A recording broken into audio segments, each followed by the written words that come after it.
Okay, in this video, I'm going to talk about the offset entities tool in SolidWorks.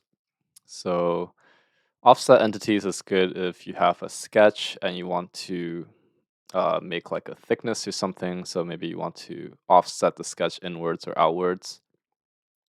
So, let's go ahead and make some uh, random sketch pattern here just for fun and games. So, if you select the sketch and then you go to offset entities, notice that it creates an exact copy of the sketch but moves it outwards. So you could choose, how much you want to offset it by, and then you could choose if you want to reverse it. So you could have it go in or out depending on how you want to do it.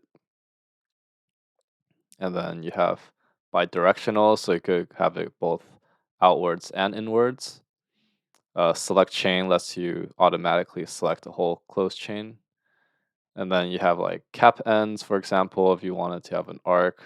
So here, select chain. The cap ends will only work for certain cases. So um, and this one is not showing it, but if we have, let's do another example. So I'm gonna delete this one. And sometimes you might have something like this.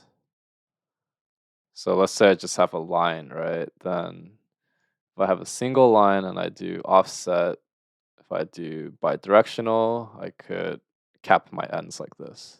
Okay, so that's one way to use cap ends. And maybe your sketch can be more complicated. So let's say you're designing like some maze, maybe.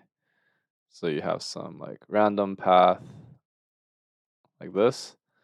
Then you could do offset entities, click this whole thing, and you can see it'll cap the ends. And you could have the ends as a line or an arc.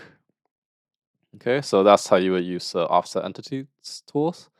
So if you found this video helpful, give a like and subscribe, and I'll see you in the next one.